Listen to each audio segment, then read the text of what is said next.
हाय दोस्तों, कैसे हैं आप सभी। मैं बात करने वाला हूं आप लोगों से मेरे एक रीसेंट इंटरव्यू के बारे में, जो अभी मैंने अपनी कंपनी में लिया था। बंदे को करीब 4.5 साल का एक्सपीरियंस था, जिसपे वो फ्रंट एंड डेवलपर था। उसे रिएक्ट, व्यूजेस, एंगुलर, ठीक है, जावास्क्रिप्ट वगैरह बहुत अच्छे से आती थी। मतलब ऐसा उसने कहा मुझे। फिर जब मैंने उससे क्वेश्चन पूछना शुरू किया तो उस भाई मुझे मतलब एक्चुअल में जवाब नहीं दे पाया। तो उसने मुझे कहा कि सर आप एक्चुअली मुझसे ना लॉजिकल पूछ लो, क्योंकि मैं हमेशा अपने इंटरव्यूज के अंदर अपने कैंडिडेट्स को एक लिबर्टी देता हूँ कि आप लोग मुझे बता दो मैं आपसे क्वेश्चन कहां से पूछूं। अगर आप लोग वहां से भी मुझे क्वेश्चंस बता पाते हो ना, तो that's so enough to me. ठीक है, कि मुझे मैं बस ये चाहता हूं कि जो भी आप लोग काम कर रहे हैं या जो भी आप लोगों को आता है, आपको जिस पे कॉन्फिडेंस है, वो आपको अच्छे से आए। अगर लारावेल के इंटरव्यू में मैं आपसे क्रेड के बारे में पूरा पूछूं, आप मुझे पूरे क्रेड के बारे में बता दो ना, तो मेरे लिए वो मोर देन सफिशियंट है। क्योंकि मैं ये मानता हूं कि आप जो एक्चुअल में जिस पे काम कर रहे हो ना, कम से कम आपको वो आता है। तो मैंने उसको सिंपली कुछ 7-8 लॉजिकल छोटे छोटे क्वेश्चन पूछे थे, जिसमें से उसने मुझे सिर्फ एक का जवाब दिया था। वो भी थोड़ा गलत था। ठीक है, थोड़ा गलत था, वो और सारी चीजें कर सकता था। तो मुझे लगा वो सारे क्वेश्चन मुझे आपके साथ शेयर करने चाहिए। और एक्चुअली मैंने जब उस बंदे से लास्ट में कहा कि यार भाई अगर आप मुझसे कुछ पूछना चाहते हो तो पूछ सकते हो, तो उसने कहा कि सर मैं ये सारे क्वेश्चंस के जवाब आपसे जानना चाहता हूं, ताकि मैं कभी नेक्स्ट इंटरव्यू में बैठूं तो मैं इनके जवाब दे पाऊं। तो मैंने उससे कहा कि देखो, मेरा डेवलपर स्कूल के नाम से चैनल है, आप मेरा चैनल सब्सक्राइब कर लो, और उसके बाद में जब भी मैं वीडियो अपलोड करूंगा तो आपको वहां से नोटिफिकेशन मिल जाएगा। ठीक है, तो ये मेरा कुछ क्वेश्चन था। मैंने यहाँ पे उसको एक डेटा नाम का वेरिएबल दिया था, जिसके अंदर मैंने इसमें 1,2,3,4,5 लिखा था। ठीक है, तो उस भाई ने क्या कि मैंने उसको बोला कि भाई आपकी जो ये 1 2 3 4 5 है ना, आपको इसको डायरेक्टली चेंज कर देना है। मतलब सारी 1 2 3 4 5 को 2 2 2 2 2 में चेंज करना है। तो उस भाई ने क्या किया, उसने फंक्शन चलाया डेटा डॉट मैप।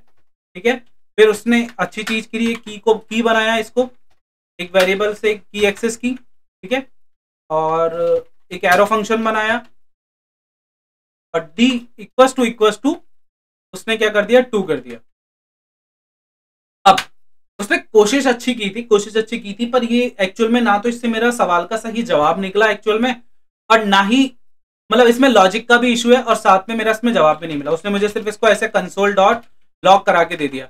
अब एक्चुअल में मैंने उससे जो टेस्ट लिया था उसका, वो पेपर कोडिंग पे लिया था। तो उस टाइम पे मैं उसको वो आउटपुट नहीं देख पाया। मैंने उसको बोला कि आपका आउटपुट गलत आएगा, आप घर जाके चेक करना। ठीक है, तो अगर उसने घर जाके चेक किया होगा तो एक्चुअल में यहाँ पे क्या हो रहा होगा, एक सेकेंड, यहाँ पर अगर वो घर जाके इसको चेक करेगा तो क्या मिलेगा, अभी भी उसको ये 1 2 3 4 5 वापस मिल जाएगा। क्यों? क्योंकि हमारा जो मैप फंक्शन होता है वो क्या करता है, एक्चुअल में जो भी इटरेशन करता है वो हमें एक नए डेटा में डाल के देता है। नए वेरिएबल में जब हम उसको लेते हैं तब हमें मिलता है। पुराने वेरिएबल्स के अंदर जिसको हम यूज कर रहे हैं, जिसपे मैप चला रहे हैं, उसमें कोई भी चेंज नहीं होता है। ये सबसे ज्यादा इंपॉर्टेंट बात है जो वो भाई भूल गया।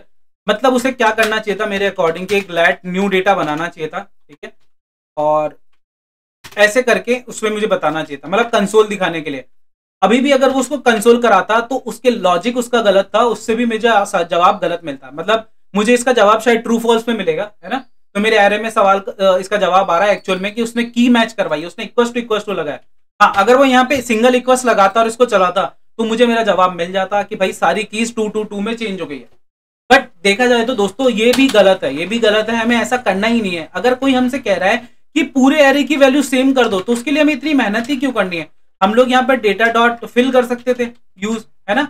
और बस मैं डेटा डॉट फिल करता, यहाँ पे वो की पास कर देता। ये लो, मैंने इसको चला दिया। अगर मैं इसको ऐसे भी करता तो मेरा इसी वेरिएबल के अंदर चेंज हो जाता। समझ रहे हो आप? मुझे ये न्यू डेटा बनाने की जरूरत नहीं थी, मुझे कुछ भी करने की जरूरत नहीं थी। तो सबसे पहली बात है कि आप अपने इंटरव्यूअर के क्वेश्चन को समझे। मैं जो एक्सपेक्ट करता था आंसर, वो ये करता था कि वो इस तरीके से करके दे, ताकि मुझे पता चले एक्चुअल में कि भाई बंदे को map, filter, fill, index of in functions के अंदर डिफरेंस पता भी है या नहीं पता। तो अगर आप लोगों से इस तरीके का मैंने कहा कि अगर भाई आपको पूरे एरे की वैल्यू डायरेक्ट चेंज कर देनी है, तो actually interviewer wants to know कि यार आपको कितनी कमांड है, आपको कितना पता है कि मैप फंक्शन क्या काम में आता है। तो भाई मैप फंक्शन का यूज क्या होता है, जब आप किसी भी की पे काम करते हो, जब किसी भी की के ऊपर, मतलब हर एक की के ऊपर आपको कुछ एक्शन परफॉर्म करना है, तब आप क्या काम में लेते हो, एक्चुअल में मैप फंक्शन काम में लेते हो। बट अगर आपको मतलब अंधाधुन कहते हैं ना, धूल में लट चलानी है, मतलब सारी कीज को चेंज करना था, तो मुझे किसी भी की पे कोई इटरेशन करना ही नहीं था। इसलिए मैंने फिल मेथड का यूज किया और सारी कीज चेंज कर दी। अब एक्चुअल में आपका मैं आप लोगों को दूसरे तरीके से भी करके, मतलब उस वाले भाई का तरीका बताता हूं न्यू डेटा, कि कब हमें मैप से करना चाहिए। मान लो मैंने ये किया डेटा डॉट, एक्चुअल में मैप फंक्शन किस लिए होता है हम उसके बारे में बात करें, कि हमने लिखा डेटा डॉट मैप। ठीक है, यहां पर हमने उसमें की से उसको एक्सेस कर लिया, ये एरो फंक्शन बना दिया। ठीक है। और अब हमको उसमें लिखना है जैसे कि d इक्वस टू जहां पर क्या हो 3 लिख दिया मैंने, ठीक है। और अब मैं कंसोल डॉट लॉग कराऊंगा।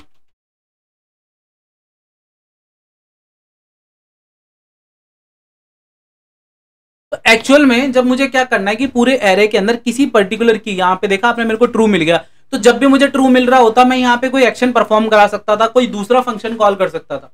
तो जब आपको किसी पर्टिकुलर की के ऊपर कुछ चेंज करना हो, जैसे मेरे को, मैं अब यहाँ पर कुछ करना चाहता था कि अगर इक्वस टू 3 हो तो यहाँ पर मैं इसको बोल देता कि भाई अगर मुझे 3 मिला तो उसको मैं क्या कर दूंगा 5 में चेंज कर दूंगा, रेस्ट में उसको वापस सेम डी ही रख दूंगा।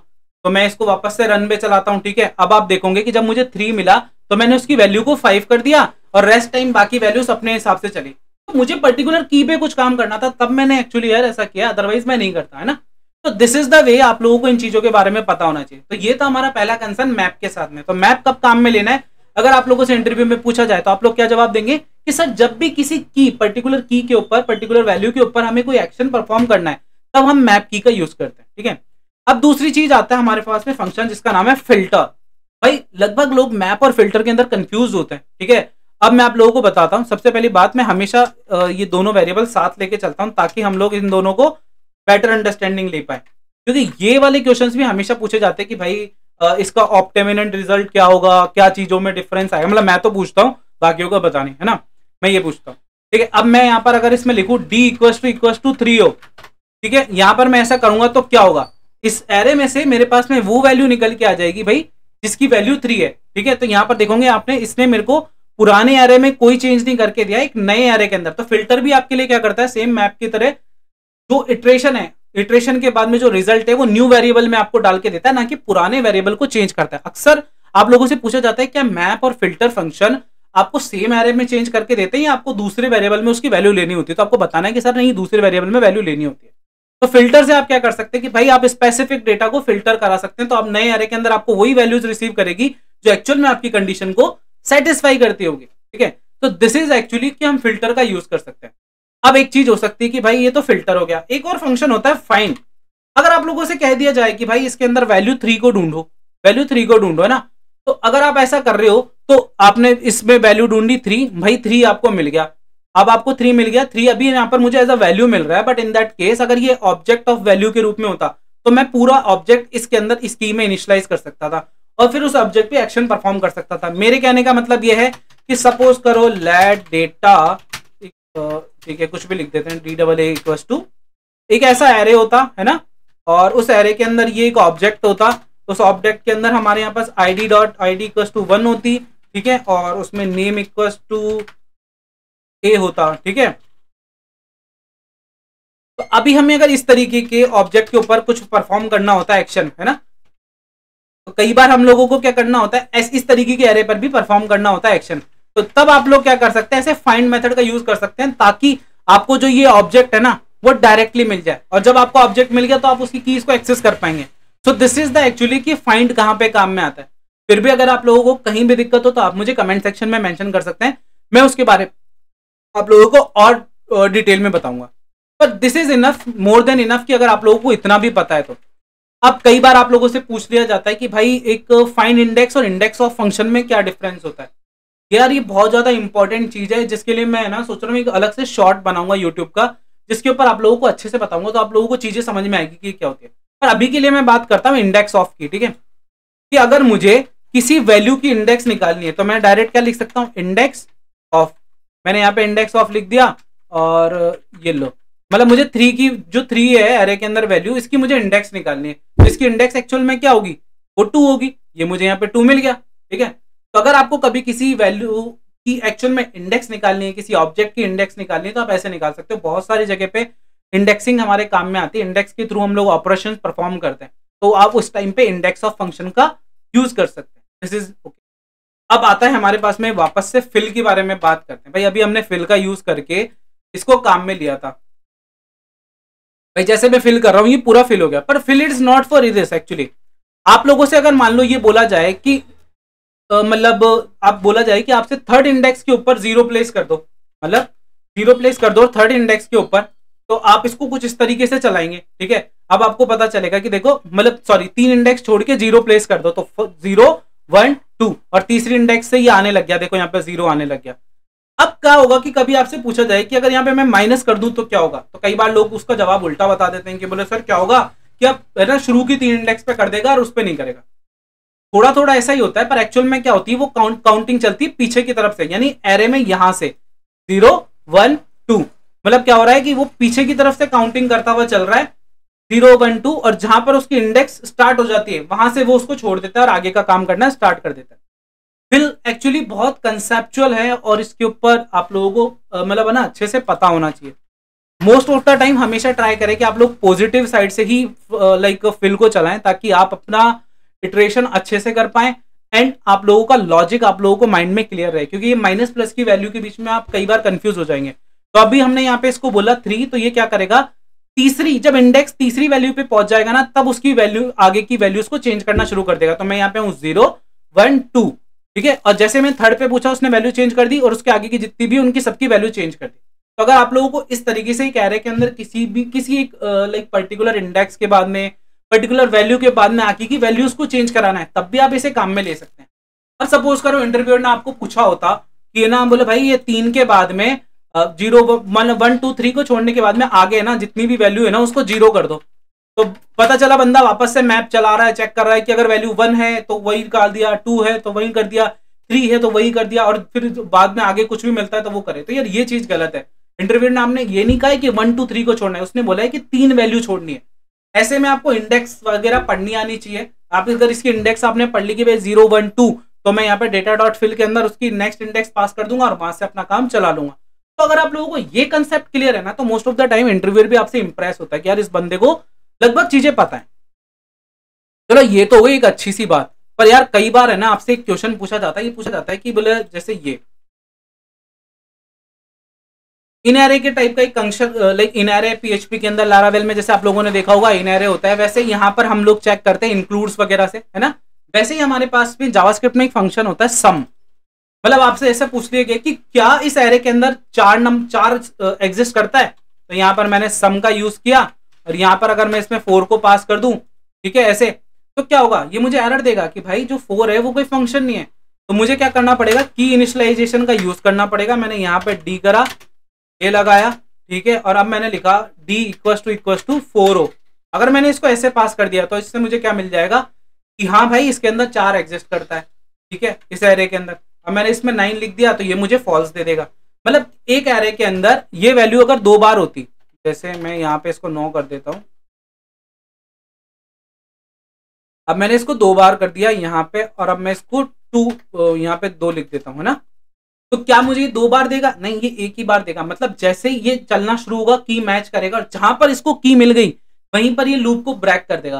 भाई अब आप मुझे बोलोगे, बोले सर यार ये काम तो मैं मैप के थ्रू भी कर सकता था, है ना। भाई आप मैप के थ्रू कर सकते हो, पर मैप के अंदर क्या होता है, आपको एक इफ की कंडीशन लगानी होती है ना, लगानी होती है ना, कि अगर भाई ये मिल गया तो आपको लूप ब्रेक कर देना है।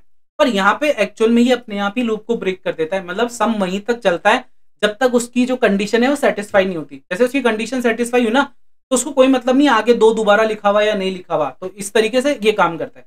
ये आप लोगों से अक्सर पूछा जाता है कि ये काम तो मैं मैप से भी कर सकता था, सम से क्यों करूं। तो आपको हमेशा बताना है कि सर मैप क्या होगा, मैप में आपको कंडीशन डिफाइन करनी पड़ेगी लूप को ब्रेक करने के लिए, यानी आपकी एग्जिस्टिंग चेंजेस को चेक करने का और इटरेशन का जो मेथड चल रहा है, जो कभी करंट में इटरेशन चल रहा है। मतलब अगर मैं मैप से करता तो 1 2 3 4 5 सारे रिजल्ट्स के लिए चेक होता, भले ही मुझे ऑप्टिमम ट्रू फॉल्स मिल जाता, पर सारे रिजल्ट्स चेक होते। पर सब में क्या हुआ, जैसे ही उसकी कंडीशन सेटिस्फाई हुई वो वहीं पर लूप ब्रेक कर देगा, इटरेशन को ब्रेक कर देगा। अब एक और होता है एवरी, तो मैं यहाँ पे लिखता हूँ EVERY एवरी, ठीक है। यहाँ पर एक एवरी है। एवरी के अंदर अगर आपसे कोई कहता है कि अगर सारी वैल्यू, मतलब जैसे मान लो मेरा एक एरे है, उसके अंदर मैंने बोल दिया कि अगर इस एरे की सारी वैल्यूज के अंदर ये वाली की है तो ही मेरे को ये काम करना है, अदरवाइज नहीं करना। तो यार अब वहां पे अगर आपने सम लगाया होगा तो वो तो क्या होगा, पहली बार चल के ही रुक जाएगा। तो जब आप एवरी का यूज करोगे ना, तो ये वैसे ही मैप की तरह चलेगा और सारी की के लिए चलेगा और चेक करके बताएगा कि ये है या नहीं है। अब आप बोलोगे कि सर ये काम तो मैं मैप से कर ही सकता था। बिल्कुल आप मैप से कर सकते थे, पर इसमें क्या होगा, आपको 5 आर्ग्यूमेंट्स रिसीव होंगे, जबकि जो एवरी और सम है वो आपको सिंगल आर्ग्यूमेंट देता है। मतलब अगर सारी, अभी मैं इसको एक बार ऐसे चला के दिखाता हूँ आप लोगों को। अभी जैसे मुझे ये फॉल्स मिल गया, अब मैं यहाँ पर भी 2 कर दूं, है ना, और बाकी की वैल्यूज को रिमूव कर दूं, तो आप देखोगे यहाँ पर मैंने इसको ऐसे किया हुआ है। अब ये मुझे दे देगा ट्रू, क्यों? क्योंकि इसने सारी कीज के लिए चलाया भाई, ये भी एग्जिस्ट करती है, ये भी एग्जिस्ट करती है, ये भी एग्जिस्ट करती है, तो मुझे 3 बार ट्रू नहीं देकर के इसने मुझे एक ही बार ट्रू रिटर्न किया। And this is the actual benefit. तो इस तरीके के एक्चुअल छोटे छोटे क्वेश्चन आप लोगों से इंटरव्यू में पूछे जाते हैं, जहां पे इंटरव्यूअर एक्चुअल में चाहता है कि यार आपको है ना कंसेप्चुअल चीजों के बारे में पता हो कि हाँ भाई इस चीज का कंसेप्ट क्या है। जैसे ऐसे पूछ लिया भाई एवरी के अंदर मुझे क्या मिलेगा, अगर मैं इसको ऐसा कराऊं तो मुझे क्या मिलेगा, इसको कंसोल पूछे आपसे, इस न्यू डाटा का कंसोल क्या होगा, आपसे ऐसा पूछ लिया जाए सिंपली, तो आप उसको क्या जवाब दोगे? यार मोस्ट ऑफ द टाइम तो लोग जवाब ही नहीं दे पाते, क्योंकि ये तो उन्हें ये भी नहीं पता कि एवरी क्या काम में आता है, उन्हें ये भी नहीं पता सम क्या काम में आता है। और चलो कई बार उनको पता है कि एवरी क्या काम में आता है, तो बोले सर ये पूरी चेक करके बताएगा कि ये वैल्यू एग्जिस्ट करती है नहीं करती, तो बोलेगा बोले इसमें 3 बार 2 है, तो वो मुझे एक बार मतलब एरे में रिटर्न करेगा या फिर वैसे रिटर्न करेगा? भाई ये वाली बात भी सही है। तो अगर एरे में कब वो बोले कि बोले मैं तो चाहता हूँ कि इसके लिए ना मुझे 3 बार मिले, तो आप यहाँ पे डायरेक्ट मैप लगा देते, उसको बोल देते बोले सर अब आपको 3 बार मिल जाएगा। भाई ठीक है, अब मैं न्यू डाटा को अगर कंसोल कराता हूं, तो मैंने न्यू डाटा को कंसोल करा दिया, तो भाई मुझे ये 3 बार मिल जाएगा। ठीक है, true true true true true. पर अगर मुझे एक ही बार ऑप्टिमम रिजल्ट चाहिए, भाई अगर मुझे ये मिला तो मैं करूंगा, अदरवाइज नहीं करूंगा, तो फिर मैं एवरी काम में लूंगा ऐसे। भाई ये सारी चीजें आप लोगों को एक्चुअल में इंटरव्यू देते टाइम पता होनी चाहिए, क्योंकि इंटरव्यूअर भी आप लोगों से यही चाहता है कि आपके कंसेप्ट कितने क्लियर है। आई होप सो आपको ये वीडियो पसंद आए। वीडियो पसंद आए तो अपने दोस्तों से शेयर करिए और चैनल को लाइक सब्सक्राइब शेयर करना मत भूलिएगा।